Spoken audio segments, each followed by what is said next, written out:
U.S. President Donald Trump has threatened to reimpose steep tariffs on Korean cars and other products, and their remarks have sent shockwaves through domestic political circles here, reigniting debate over stalled legislation and divisions inside the National Assembly. Our political correspondent Moon Hae-ryun joins us in the studio to tell us more. Welcome, Hae-ryun. It's good to be here, Sejin. Right, so let's start with the basics. So what exactly is President Trump accusing the National Assembly of failing to do, and which legislation is at the center of this dispute? So at the heart of this controversy is a special bill often referred to as the U.S. Investment Bill. It was introduced last November to implement a Korea-U.S. trade agreement under which Washington agreed to lower tariffs in exchange for South Korea committing $350 billion in strategic investment in the United States. The bill is designed to create the legal and institutional framework for that investment, including how funds are raised, managed, and overseen, as well as the establishment of a bilateral strategic investment fund.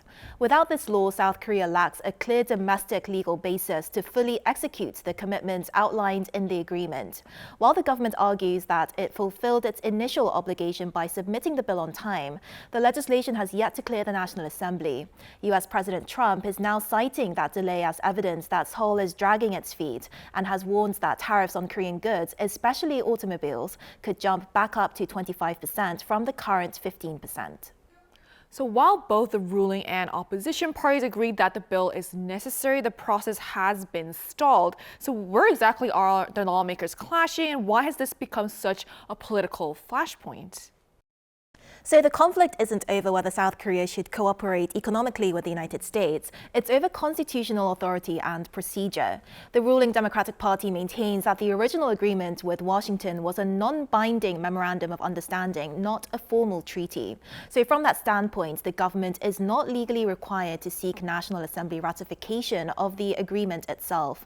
Instead, the Democratic Party argues that passing the special investment law is sufficient to meet Korea's domestic legal requirements while preserving policy flexibility, and that the bill is moving on schedule.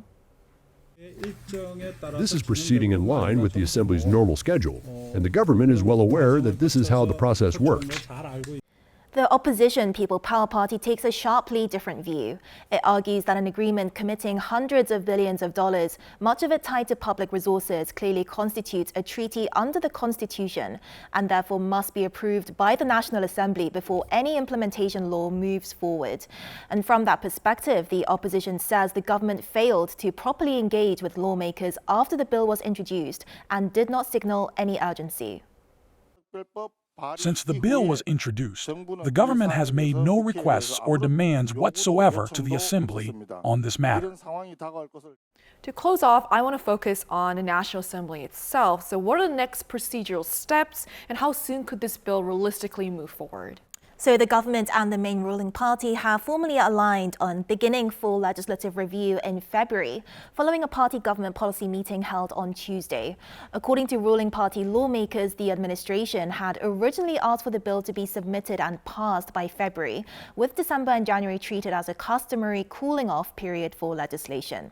And from their standpoint, that means the bill is now entering its intended review window rather than being delayed.